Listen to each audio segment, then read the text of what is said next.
시청자 여러분, 지난 주말과 주일 주안에서 평안하셨습니까? 시작된 한 주간도 성삼일체 하나님께서 여러분과 늘 함께 하시기를 원합니다. 이번 주에도 변함없이 하나님 말씀 중심의 삶을 살아가시길 원하오며, 효들이 함께하는 올해 34번째 구원의 여정 출발하도록 하겠습니다. 2023년 34주차입니다. 올해 34번째 하나님의 말씀은 누가복음 23장 33절의 말씀이 되겠습니다. 자, 함께 해봅시다. 해골이라 하는 곳에 이르러 거기서 예수를 십자가에 못 박고 두 행악자도 그렇게 하니 하나는 우편에 하나는 좌편에 있더라. 누가복음 23장 33절 말씀. 아멘. 다시 한번 해보겠습니다. 해골이라 하는 곳에 이르러 거기서 예수를 십자가에 못 박고 두 행악자도 그렇게 하니 하나는 우편에 하나는 좌편에 있더라. 누가복음 23장 33절 말씀. 아멘. 우리는 지금 예수님의 생애 마지막 한 주간의 순간을 기록하고 있는 누가복음 19장 28절부터의 말씀을 상고하는 가운데 22장 그리고 23장 그 가운데서도 예수님께서 십자가에서 순환당하시고 죽으신 생애 마지막 주간의 금요일에 있었던 일에 대한 22장 47절부터 23장 56절까지의 연속 선상에 있는 말씀이 되겠습니다. 지난 시간부터 살펴본 26절에서 56절까지의 세 문단은 예수님에 대한 십자가형의 집행, 그리고 예수님의 죽으심과 장사되는 과정을 기록한 내용이 되겠습니다. 지난 첫 번째 시간에는 십자가를 지러 가시는 길에서 있었던 일, 예수님께서 예루살렘, 즉 예루살렘으로 대표되는 유대인들에게 남기시는 말씀을 기록하고 있는 부분을 통해서 주님께서 주시는 영적인 교훈을 받았습니다. 십자가로 가는 길에 계신 우리 주님의 모습을 통해 십자가의 그 길을 그대로 따라가는 우리들의 삶을 조명했습니다. 오늘 32절부터 38절의 말씀은 골고다 언덕에서 십자가형이 집행되는 것과 그리고 무리들이 예수님을 희롱하는 사건이 기록되고 있습니다. 또한 예수님 외에 등장인물이 또 나오는데 십자가 형벌을 받게 된 두 행악자가 나옵니다. 행악자라는 말은 범죄자, 강도라는 뜻인데 이것이 때로는 로마에 대항하여 싸우는 열심당원을 가리키는 말로 사용되기도 했습니다. 단순한 강도라기보다 극우단체의 열심당원이다 라고 우리가 볼 가능성이 있다는 거죠. 그러나 행악자라는 말 그리고 강도의 자기 고백 등을 통해서 볼 때 이 두 사람은 분명한 범법자들이고 또 무고한 자를 살인한 사람이다 라는 것을 알 수 있습니다. 누가는 이러한 극악무도한 범죄자조차도 예수님을 믿을 때 구원받는다 라는 사실을 보여주므로 본서의 1차 독자인 이방인들에게 그 복음의 메시지를 역설하고자 했던 것을 알 수 있습니다. 또한 예수님의 양편에 있던 자들이 범죄자였다라고 하는 사실은 예수님께서 범죄자 중 하나로 헤아림 받았다라고 하는 이사야 선지자의 예언을 완전하게 성취하는 것임을 보여주는 것이기도 합니다. 시청자 성도들이시오, 오늘 주신 말씀을 통해 십자가에 못 박히신 예수님을 바라보며 하나님의 구원의 작정과 섭리사의 성취를 바라봄과 동시에 끝까지 순전하게 그 고난을 담당하신 주님의 모습을 바라보고 예수 그리스도를 믿음으로 말미암아 구원받는다라고 하는 이 귀한 진리를 다시금 확인하면서 나아가는 귀한 계기가 될 수 있기를 간절히 소망합니다. 자, 먼저 본문을 낭독하고 해설하는 시간을 갖도록 하겠습니다. 시은이가 또 우는데 엄마가 또 기절해 있나봐요. 아유, 케어를 좀 해줘야 되는데. 참. 날도 엄청 덥고 지금. 오늘 누가복음 23장 32절 38절의 말씀을 제가 먼저 낭독하도록 하겠습니다. 또 다른 두 행악자도 사형을 받게 되어 예수와 함께 끌려가니라. 해골이라 하는 곳에 이르러 거기서 예수를 십자가에 못 박고 두 행악자도 그렇게 하니 하나는 우편에 하나는 좌편에 있더라. 이에 예수께서 이르시되 아버지, 저들을 사하여 주옵소서. 자기들이 하는 것을 알지 못함이니이다 하시더라. 그들이 그의 옷을 나눠 제비 뽑을새 백성은 서서 구경하는데 관리들은 비웃어 이르되 저가 남을 구원하였으니 만일 하나님이 택하신 자 그리스도이면 자신도 구원할지어다 하고, 군인들도 희롱하면서 나와 신 포도주를 주며 이르되 내가 만일 유대인의 왕이면 내가 너를 구원하라 하더라. 그의 위에 이는 유대인의 왕이라 쓴 패가 있더라. 아멘. 제 정신이 하나도 없네. 애가 우니까. 예, 33절에 나오는 해골이라는 말은 아람어로 골고다입니다. 라틴어로는 칼바니아, 영어권에서는 갈보리라는 우리가 용어로 널리 사용되고 우리가 불렀죠. 해골이라는 지명이 붙은 유래는 골고다가 죄인을 처형하는 곳이기 때문에 처형된 죄인들의 해골과 뼈가 여기저기 널려 있었기 때문에 그렇게 이름이 붙었다라는 견해와 그곳의 지형이 해골과 같이 생겨서 붙여진 이름이다, 이런 말도 있습니다. 어떤 것을 취하든 사실 여러분, 해골이라는 지명이 기분 좋은 지명은 될 수가 없죠. 이미 앞서 32절에도 나왔습니다만 두 행악자도 예수님의 좌우편에 못 박혔습니다.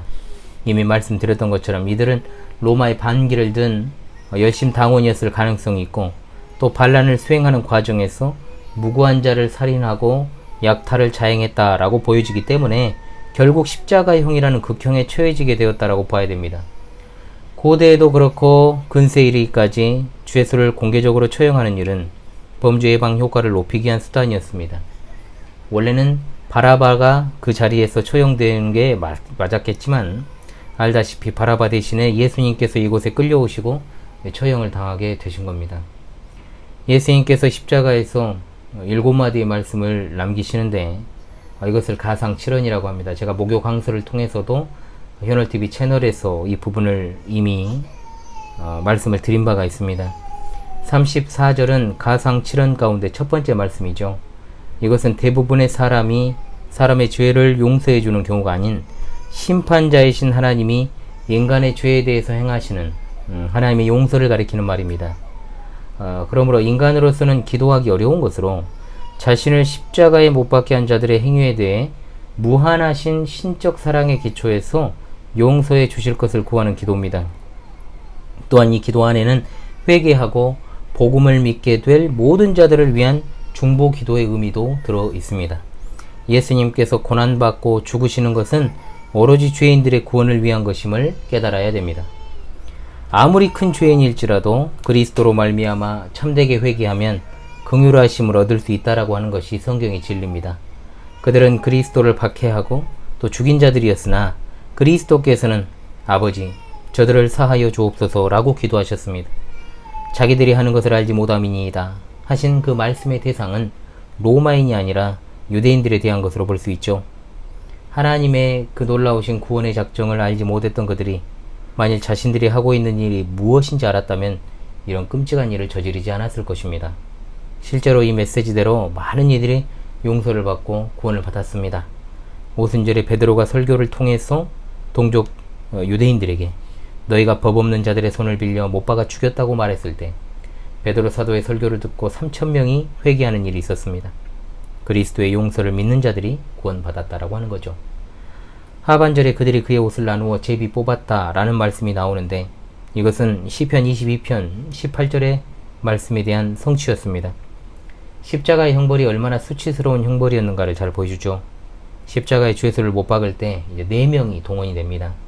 4명의 군사들이 예수님의 옷을 4등분으로 나누어 가졌고 나중에 속옷은 제비 뽑아 가져갔다는 것을 이제 병행 구절을 통해서 우리가 알 수 있죠.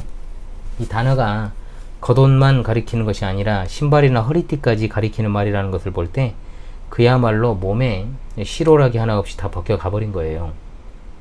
그야말로 예수님이 당하신 수치를 그대로 보여주는 말씀이죠.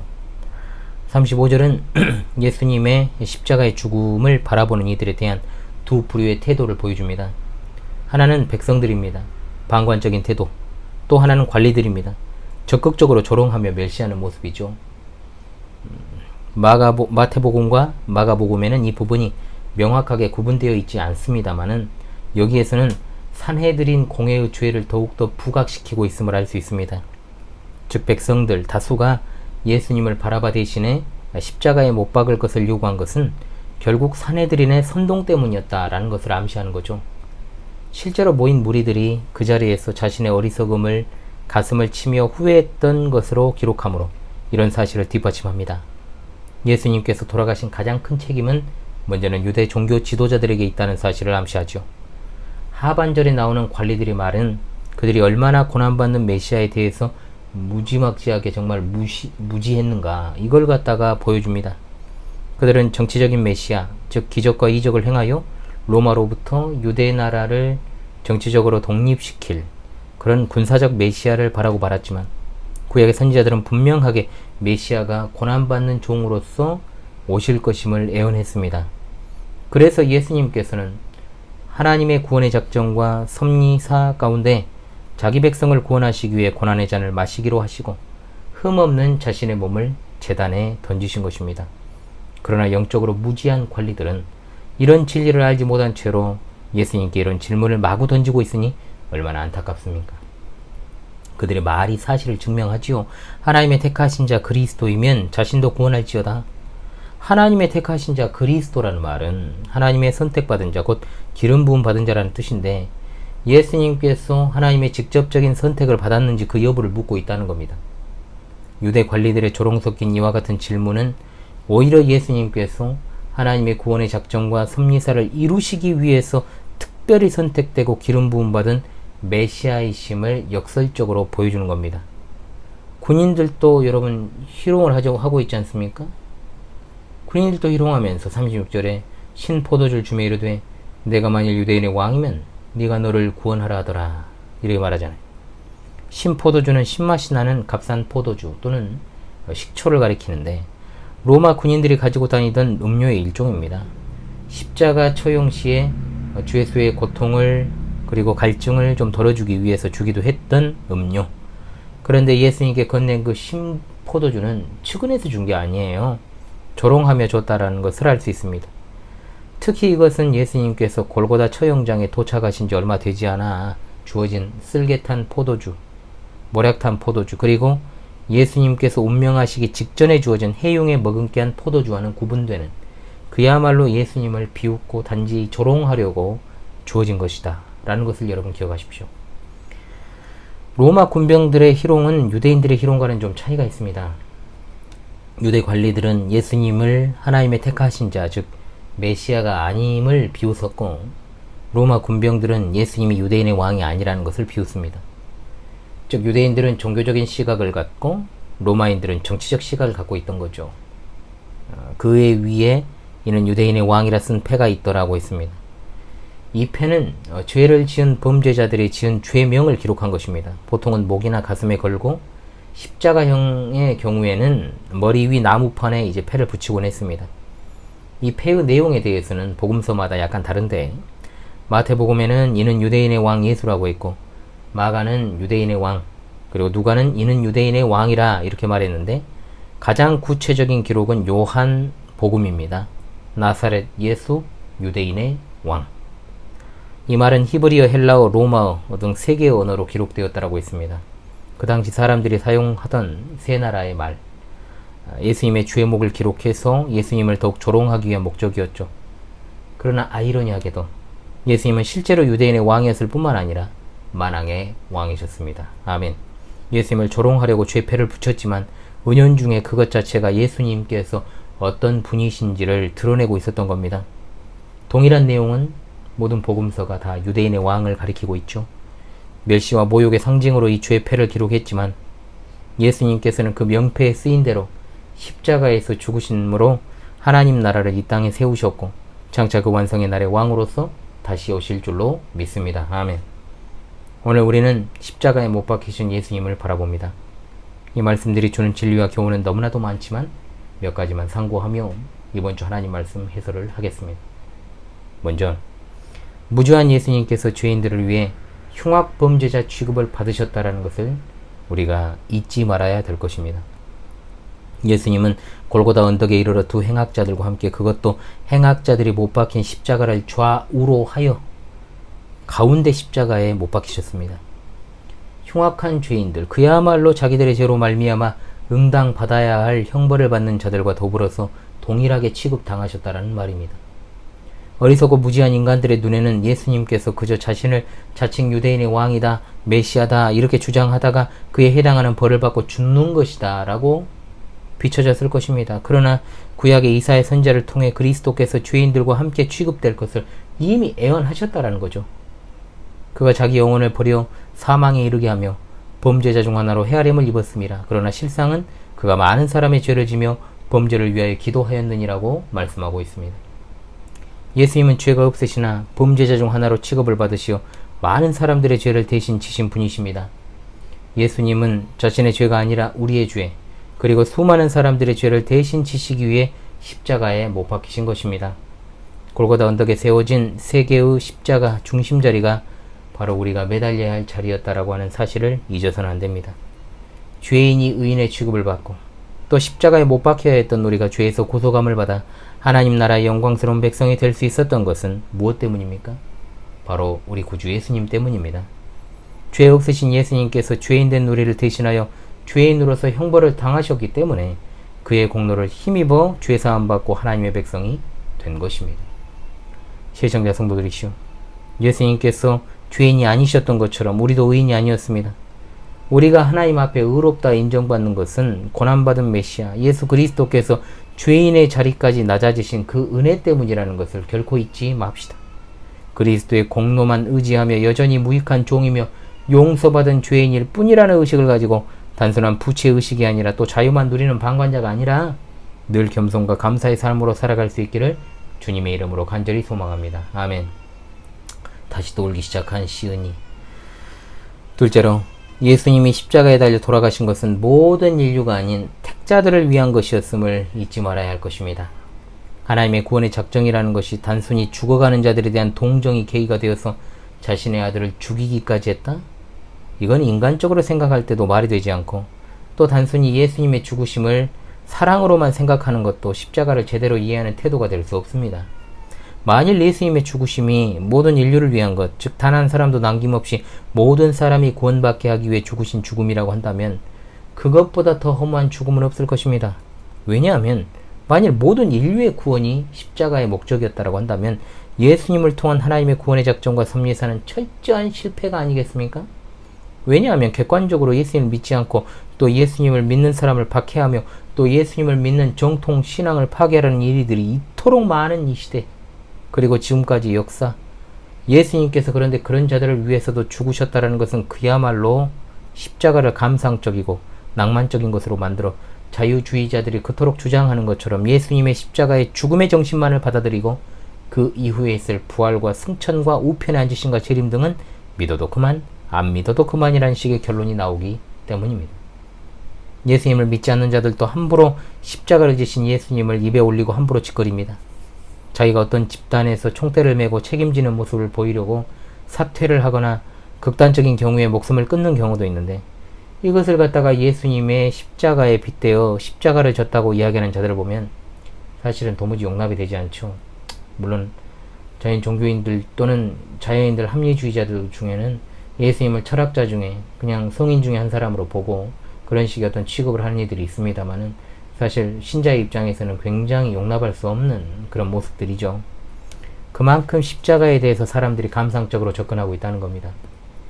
그들이 인정하고 싶지 않고 인정하지 않더라도 예수님의 십자가의 죽으심은 하나님께서 창세전에 택하신 자들을 위한 죽으심이었다는 걸 잊어서는 안 됩니다. 예수님께서 이 땅에 오신 목적의 중심에 만족과 희생제사와 대속의 십자가가 있었고, 그것은 그리스도를 믿는 자들, 곧 하나님의 예정된 자들, 은혜를 입은 자들, 택함받은 자들을 위한 것이므로 예수님의 십자가 사역은 확실하고 불변하며 실패함이 없는 것입니다. 하나님이 하시는 일에 실수나 실패란 있을 수 없습니다. 그래서 실제로 이런 어떤 성경의 진리에 관심이 없는 자들은 골고다에 집중하는 것이 아니고 어디에 집중합니까? 베들레헴에 집착을 합니다. 집착이라고 해야죠. 집중이 아니라. 즉 예수님의 탄생에만 관심을 기울인다는 것이죠. 긍정적인 측면만 보는 겁니다. 아기 예수가 온 인류의 구원을 위해 오셨다는 것을 기념하고 축하하는 날이다 라는 식의 어떤 이해죠. 매년 미트라의 탄생일인 12월 25일마다 사람들은 그런 어떤 이야기를 하며 뉴스에서 보도되고 있지 않습니까? 또한 기독교 바깥에 있는 많은 사람들은 그날을 한 종교 집단 교조의 탄생일로만 보고 있다는 거죠. 그러나 분명한 건 아기 예수의 탄생만 기뻐하고 십자가의 의미를 알지 못한다는 것은, 그런 자들은 교회 바깥에서 한 종교 교조의 탄생을 바라보는 자연인들의 시각과 다를 바가 하나도 없다는 겁니다. 예수라는 이름 자체에 들어있는 자기 백성을 그들의 죄에서 구원하기 위한 목적을 위해 오신 분이라는 걸 망각하고 그리스도께 나오는 자들은 아버지께서 아들에게 주신 자들만 나올 수 있다는 것을 생각하지 않습니다. 이것이 바로 넓은 문을 통과한 넓은 길에 있는 사람들의 인식 체계라는 거죠. 하나님의 애정, 하나님의 선택, 좁은 문, 좁은 길, 자기 백성이라는 말에는 언제나 제한적인 의미가 들어있습니다. 구원이 하나님의 주권적인 선택과 애정과 은혜에 달려있다는 사실을 믿는 것과 구원이 하나님의 주권 외에도 인간의 선택과 자유의지에 의해서 조정될 수 있다고 믿는 것의 차이는 하늘과 땅의 차이입니다.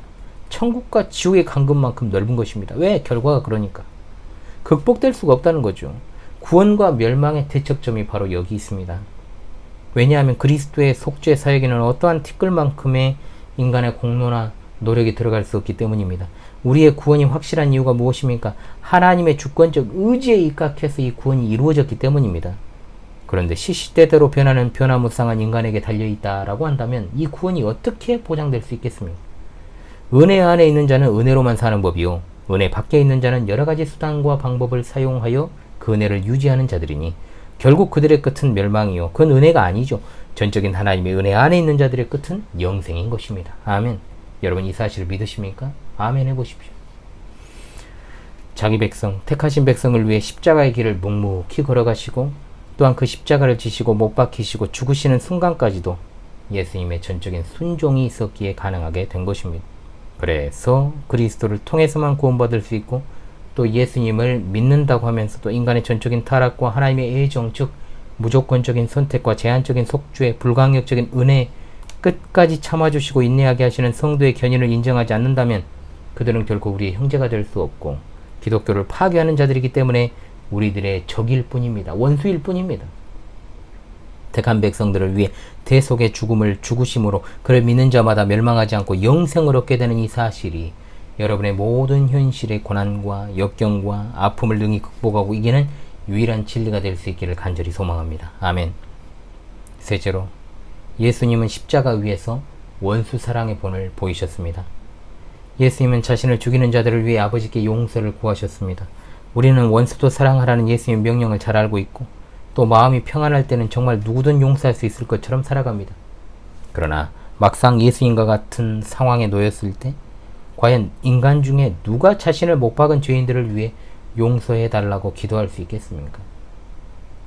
십자가상에서 아버지께 외치신 이 말씀은 하나님과 사람 사이의 유일한 중보자가 되시는 예수님의 중보기도입니다. 단순히 인간적인 태도로 이 말씀을 받아서는 안 되는 겁니다.